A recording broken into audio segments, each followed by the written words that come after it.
Hello friends, आज का जो क्वेश्चन है वो तो सबको पता ही है, क्योंकि क्वेश्चन आप देख रहे हैं स्क्रीन पर। इसके लिए हमें मालूम है कि आज का जो क्वेश्चन मैं सॉल्व करने वाला हूँ आपको ऑलरेडी पता है कि यही क्वेश्चन सॉल्व होने वाला है। तो ये क्वेश्चन को कैसे सॉल्व किया जाए और उसके ऑप्शंस भी यहाँ पर देख सकते हैं। तो करना क्या है, 6-2 को डिवाइड करना है 6-2 से। क्वेश्चन तो बहुत ही सिंपल है और ऑप्शन भी देख लीजिए सामने, ये भी सिंपल ऑप्शन ही है। 1 -4/3, 1/3 एंड 5/2, ये 4 ऑप्शन है। ये चारों में से कोई एक ही ऑप्शन करेक्ट है। तो चलिए देखते हैं कि किसकी संभावना ज़्यादा है, किसके चांसेस ज़्यादा है, किसकी प्रोबेबिलिटी ज़्यादा है, या कौन सा 100% करेक्ट है, कौन सा 100% रॉन्ग है। तो एक ऑप्शन तो 100% करेक्ट होगा, बाकी रॉन्ग होगा, लेकिन चांसेस क्या है।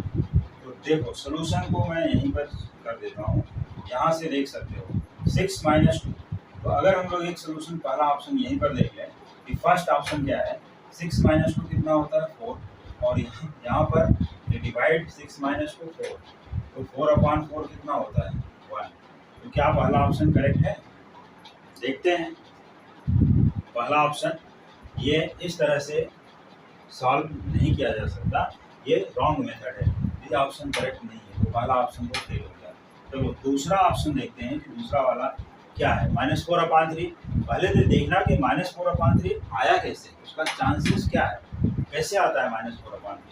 तो देखो 6-2, अगर मान लो मैंने इसको कर दिया 6-2, ध्यान से देखना 6-2 कितना होता है 4, और डिवाइड बाई क्या रखना है, यहाँ पर डिवाइड किया, इसको डिवाइड कर दिया 6 से, और यहाँ भी लिख दिया -2। अब इसके बाद चलो इसकी गाड़ी आगे बढ़ा देते हैं, कंटिन्यू कर 4/6, 4/6 कर लेते हैं यहाँ पर 4/6, और आगे है -2। ये सिंप्लीफाई तो होगा, तो ये सिंप्लीफाई कर देते हैं, 2 से 2 3 जा और 2 2 जा, 2 से डिवाइड हो गए दोनों। तो बचता क्या है यहाँ पर 2 -3 × 2, ये मल्टीप्लाई हो जाएगा, यहाँ पर आ गया 6/3। तो 2 - 6 कितना हो गया -4, और डिवाइड बाई 3, ये दूसरा ऑप्शन है, ऑप्शन बी। तो ये करेक्ट है कि नहीं, ये भी रूल के अकॉर्डिंग 6-2 यहाँ पर डिवाइड का साइन लगा है, तो ये पहले इसको माइनस नहीं कर सकते, ये भी रॉन्ग है, ऑप्शन करेक्ट नहीं है। बी वाला भी देखो, मैं ऑप्शन आपके सामने दिखा रहा हूँ, आने वाले सभी हैं। फिर इसके बाद तीसरा जो नहीं आएगा देखेंगे, ऑप्शन सी है यहाँ पर 1/3। तो क्या आएगा देखते हैं, ये 6-2। तो चलो हम अभी इस बार पहले माइनस किए थे, अभी क्या करते हैं 6 को 6 ही लिख लेते हैं यहाँ पर, फिर माइनस रख लेते हैं, 2 है, फिर डिवाइड बाई 6 है। तो अगर हम डिवाइड के साइन को हटा देते हैं, रिप्लेस करते हैं, तो क्या हो जाता है मल्टीप्लाई। तो यहाँ पर आएगा इनटू, और ये 6 क्या हो जाएगा 1/6, और यहाँ पर क्या लिखोगे -2। अब इसको कट कर दो, 2 3 जा, ये तो कट हो गया। तो बचता क्या है यहाँ पर, चलो इसकी भी गाड़ी आगे ही ऐसे कंटिन्यू बढ़ाते हैं, चलो 6 - 1/3, 6 - 1/3, और फिर -2 यहाँ पर आता है, ये -2 भी लिख दिया। अब करना क्या है, अब देखो यहाँ पर कोई मल्टीप्लाई नहीं, कोई डिवाइड नहीं, सिर्फ माइनस है। तो यहाँ पर ये 6 पॉजिटिव है और ये -2 है, 6 को इससे माइनस कर दिया, चलो 6 2 को 6 से माइनस किया, 6 - 2 कितना हो गया, यहाँ पर हो गया 4, और -1/3 आता है, चलो 1/3 लिख दिया यहाँ पर। अब कितना होगा, हमने 6 - 2 4 किया, तो अब देखते हैं यहाँ पर ये 3 कट तो नहीं होगा, 3 4 जा कर लिया, तो कितना हो गया यहाँ पर 12, मल्टीप्लाई कर दिया, 12 - 1, ये हो जाता है 11/3। ये तो ऑप्शन में भी नहीं, इस तरह का जो क्वेश्चन है ये ऑप्शन में भी नहीं है। तो क्या करोगे अभी, देखो 6 को हमने एज इट इज लिखा था, -2 लिखा, फिर इसके बाद इंटू 1/6 किया, और फिर -2 किया, तो भी ये ऑप्शन नहीं आया। तो अब क्या करोगे, यहाँ पर ऑप्शन में देख लिए कि 6 - 2 हो गया 4, और 4 - 1/3 किया, तो 3 4 जा 12, 12 - 1 11/3 हो गया। तो 11/3 भी ऑप्शन में नहीं है। तो अब एक ऑप्शन बचता है 5/2। तो देखते हैं कि वो करेक्ट है तो कैसे है। अब मैं थोड़ा यहाँ पर चलो लास्ट वाला ऑप्शन इरेज कर देता हूँ, और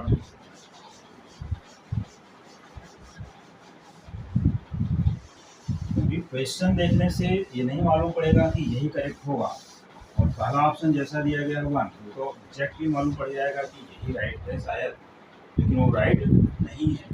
अब देखते हैं क्या चांसेस बच रहा है। दूसरा ऑप्शन देखते हैं कि 6 माइनस 2, अगर मान लो किसी स्टूडेंट ने यहाँ पर एक फोर्थ मेथड ऐसा सॉल्व किया कि 6 माइनस 2 को ऐसे ही रखा, ये 6 माइनस 2 यहाँ पर ले लिया और इसके बाद ये है डिवाइड, और 6 माइनस 2 अगर यहाँ पर कर दिया 4 तो क्या होगा वो भी देख लेते हैं।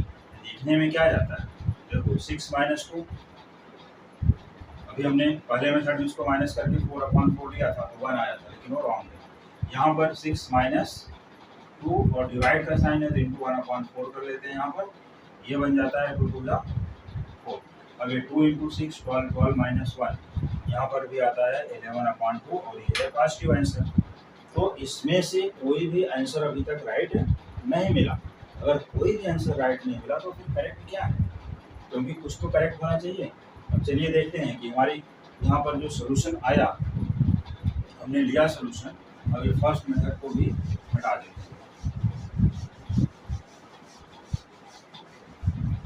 सेकंड को भी हटा देते हैं। इसके बाद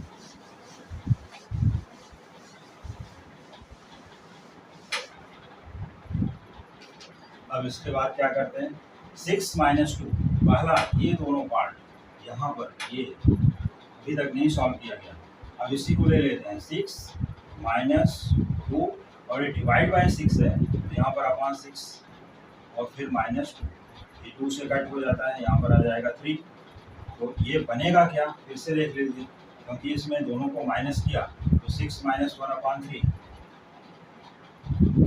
और माइनस 2, तो पहले इसको माइनस कर लेते हैं। यहाँ पर आ गया 6 माइनस 2 दैट इज 4 और 4 माइनस 1/3, अब ये मल्टीप्लाई किया 4 इंटू 3 तो हो जाएगा 12 माइनस 1 और अपॉन 3, तो ये जो आंसर होगा 11/3। तो ये जिस पेपर में आया था उसमें ये 11/3 नहीं है, तो हो सकता है कि वहाँ पर बाई मिस्टेक ये ऑप्शन सी में प्रिंटिंग मिस्टेक हुआ हो, यहाँ पर 11 हो तो ये 11/3 हो सकता है, ये राइट रहेगा।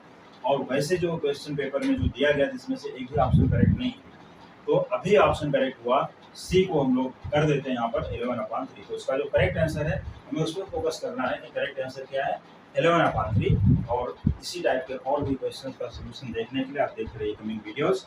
Thank you so much.